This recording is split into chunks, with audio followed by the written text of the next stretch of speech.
and welcome back to the Punk Wrestling Podcast. I'm RM Punk, and today we're talking NXT and AEW. What a night of wrestling. There is a lot to cover here. I will breeze through some parts and I will go into in depth in some parts. But let's go off with the biggest two bits of news. Edge for NXT title, maybe? We'll wait and see. And New Japan in AEW with Kenta showing up. Things are definitely afoot on both brands right now, and it was quite two exciting shows. So we'll get started straight away. Like I said, there is a lot to get through. So NXT started off with the Women's Dusty Classic match between Dakota Kai and Raquel Gonzalez versus Casey Catanzaro and Kaden Carter. It was a good match, a little bit sloppy in places. Casey and Kaden definitely still need to work on a few bits on the mic, and it just wasn't the cleanest match going, but a lot of exciting moves. Casey climbed the steel support structure, I would say, and did a crossbody off that, which was impressive, and did her new flippy move. I don't know what it is. It's a lot of flips and a lot of turns for a 2. In the end, Gonzalez and Kai go through. I would have left this match to the final. Still had the same result.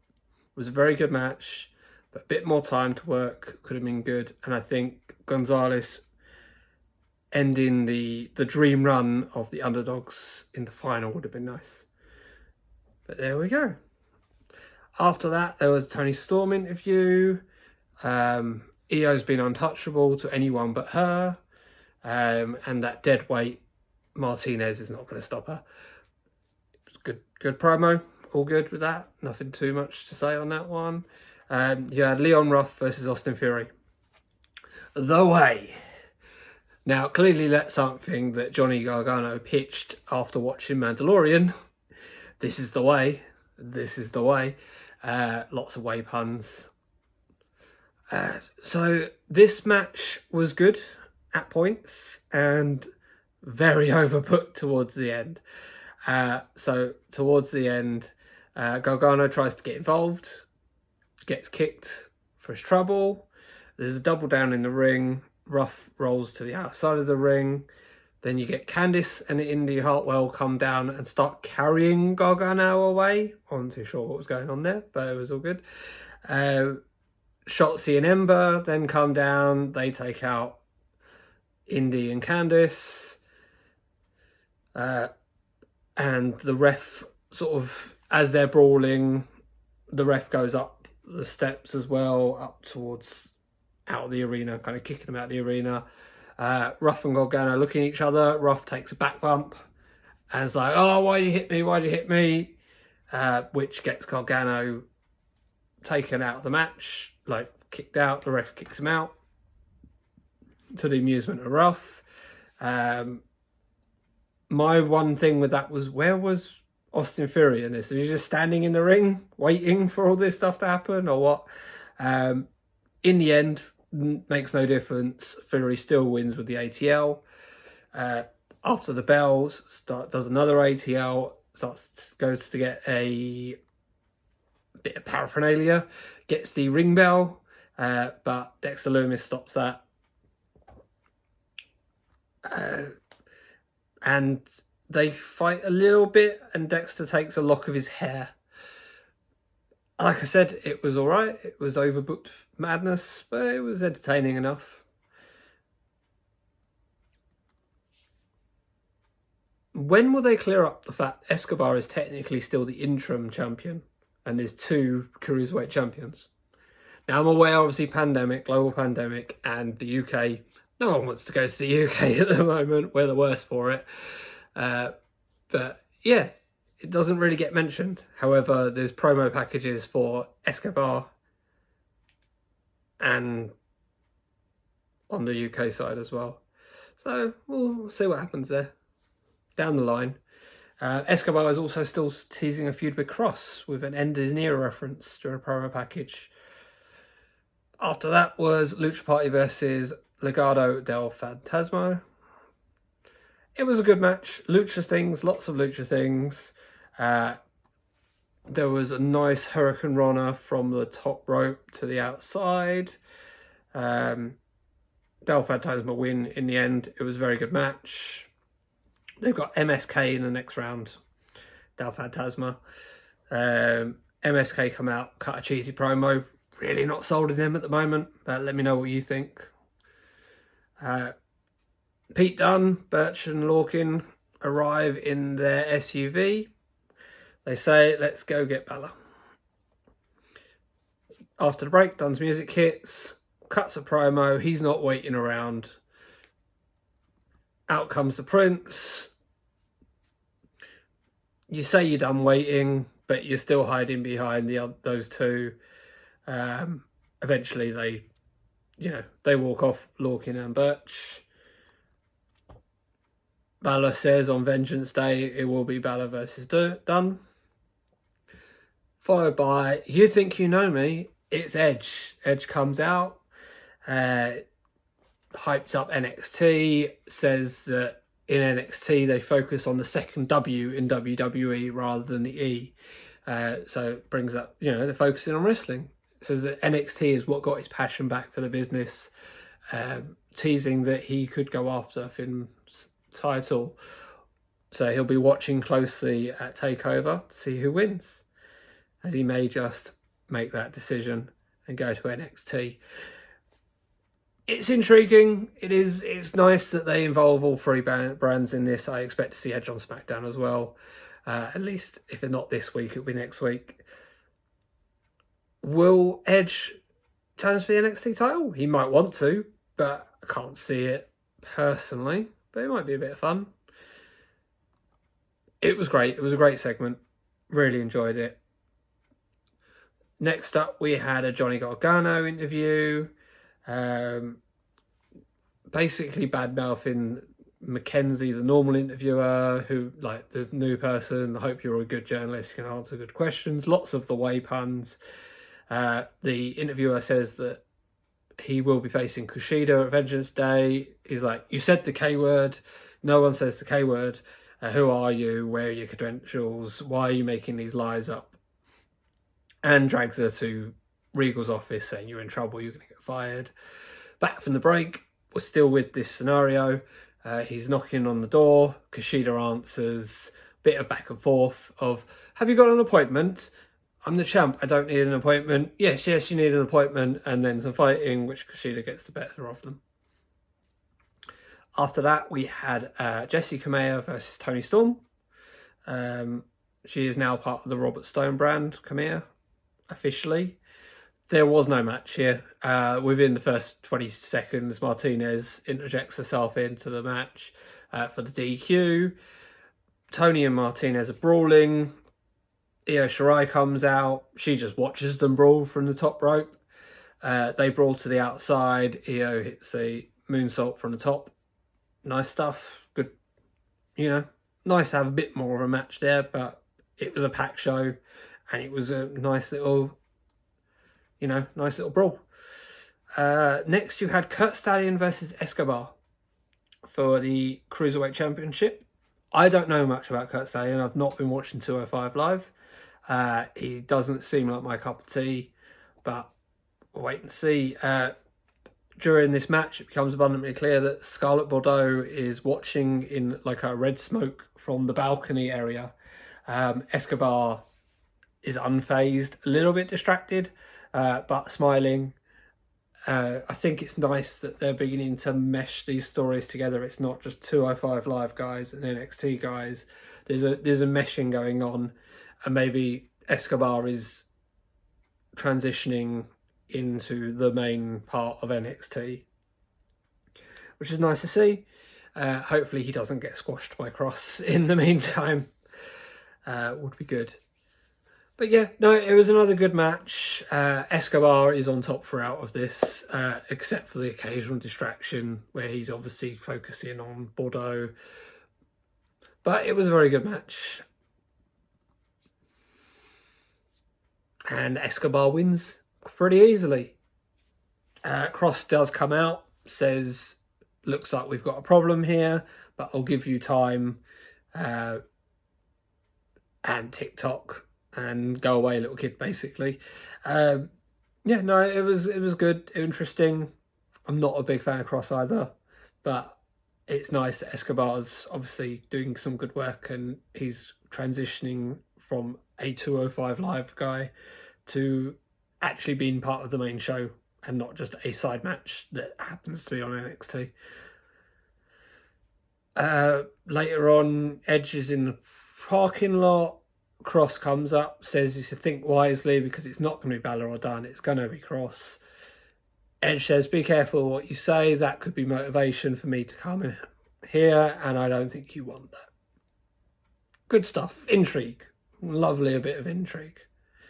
After that, you had the main event, Ciampa and Thatcher versus Cole and Strong.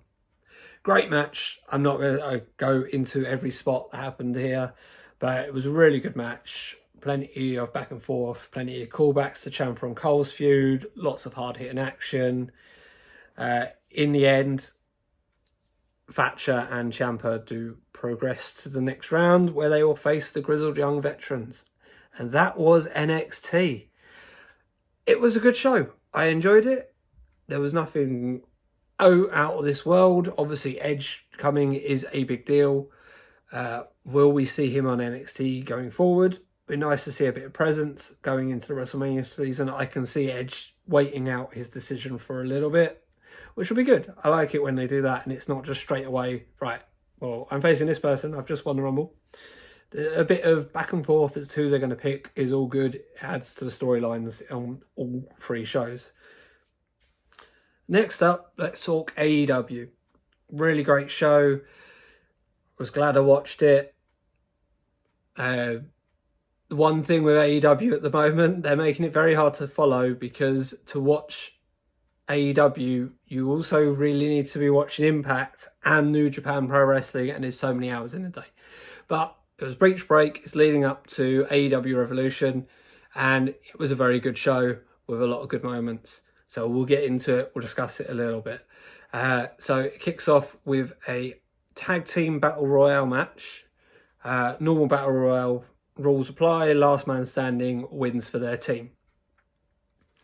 A lot of inner circle in the match, a couple teams for Dark Order, Jurassic Express, and the Young Bucks were in it. And I was like, okay, the champs are in it. This is for a title match at Revolution.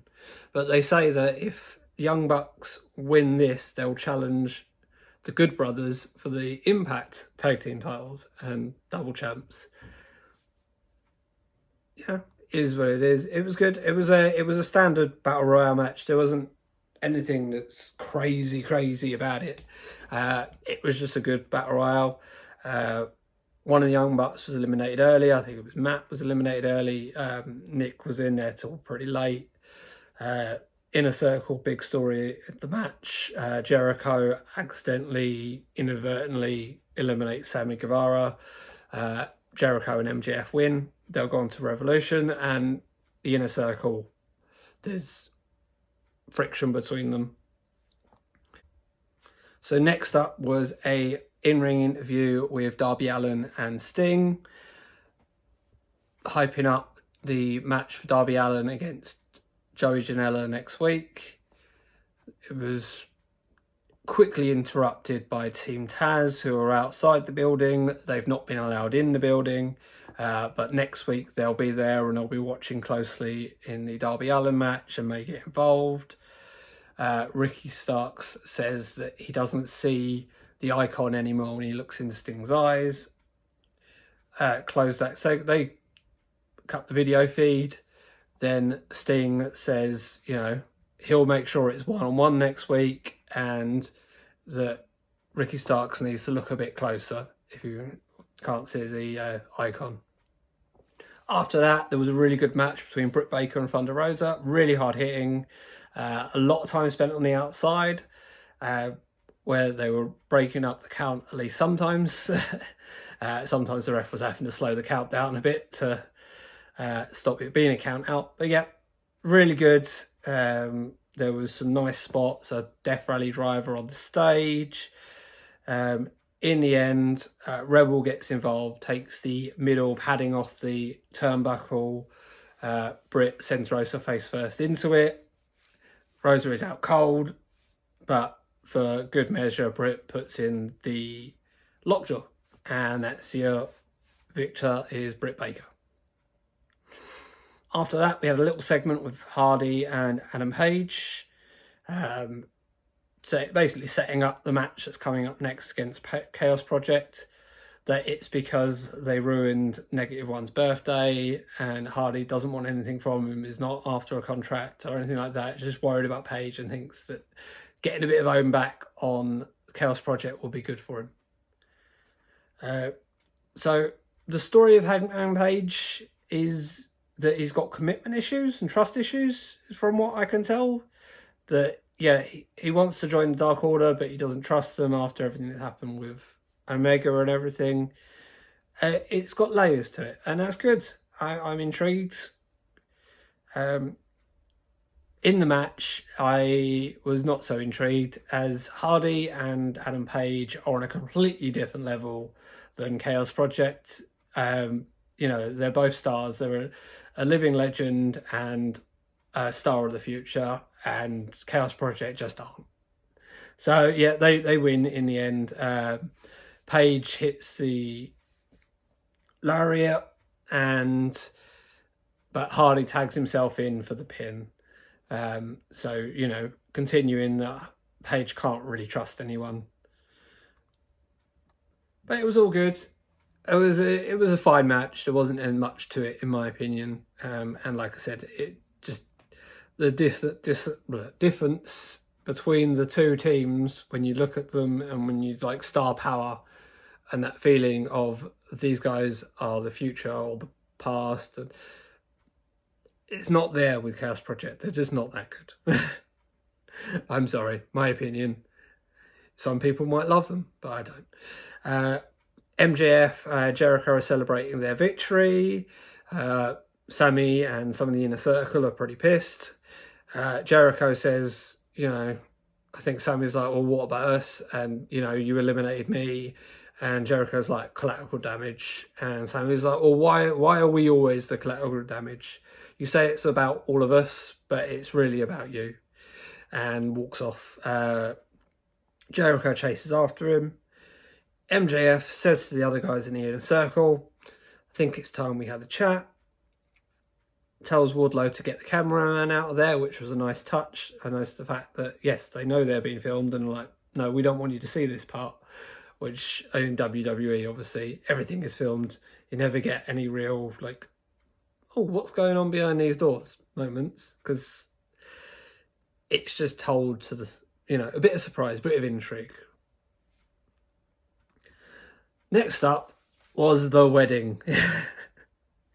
Kip Sabian and Penelope Ford are getting married. Miro is the best man.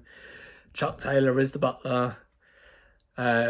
You could tell before this package, JR was just so uninterested in this. And I'll be honest, I'm pretty uninterested in it as well. It's a wedding. Nice touch. The minister was the Sinister minister from ECW. Doing the officiating. A few little notes. Penelope's wedding dress was sort of half ring gear, half wedding dress. Sinister Minister called it unholy matrimony. Some of the lines from the vows.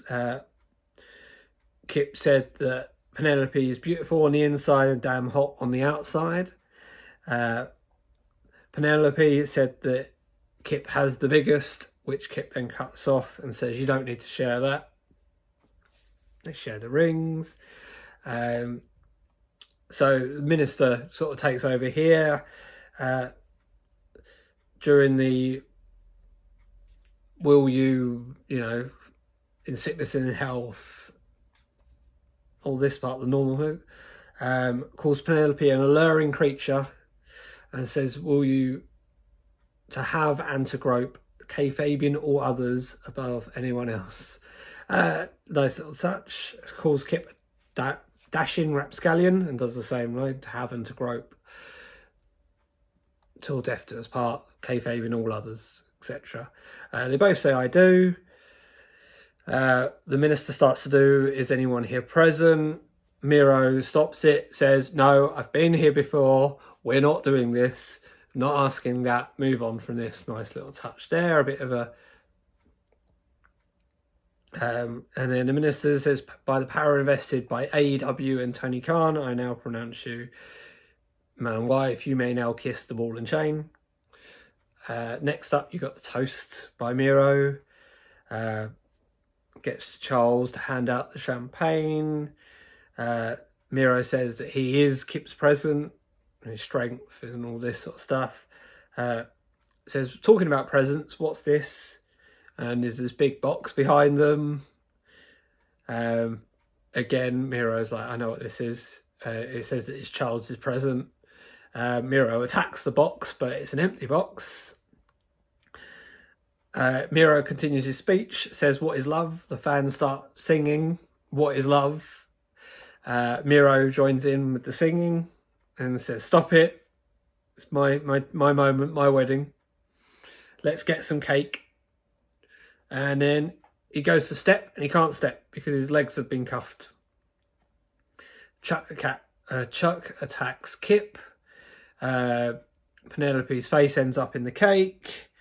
Kip gets the upper hand and Orange Cassidy's in the cake. They take out Kip with Miro unable to do anything. It was what it was. It was a wrestling wedding. There was a few fake outs here and there, which was nice, but it still ended with the bride covered in cake.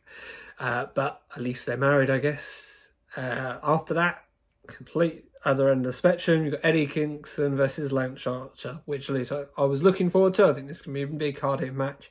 But it's a no DQ lumberjack match. Now, of the lumberjacks, there only seemed to be one person who knew what a lumberjack match was, and that was Billy Gunn. Because everyone else was just fighting either each other, getting involved in the match, going in the ring, taking... Like, very early on, they just pulled Lance Archer out of the ring and started attacking him. So it wasn't your standard lumberjack match. Billy Gunn was the only one who, when Eddie came out of the ring, just picked him up, put him back in the ring.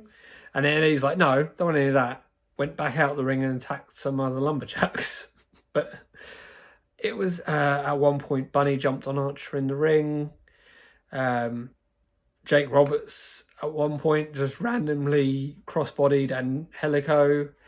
There was chaos inside. Butcher and a Blade got a table. And then there was a thing in the ring with a table spot. In the end, Archer won with blackout. It was just chaos. Chaos throughout. It wasn't the match I was hoping for there, but it was fun. A little segment from FTR said everyone's afraid that they're being screwed out of a championship match, basically. They say, we're not bad men, but sometimes we have to think, what would bad men do? And then you see that they've kidnapped Marco Stunt. End of segment. Okay, fine. Yeah. Next up, we had the six-man tag match with Omega and the Good Brothers versus Pac, Mox, and Phoenix. Yep, you don't need to tell you don't need me to tell you how good this was. It was fluid wrestling. It was great. It was hard hitting. It was back and forth. There was layers to it.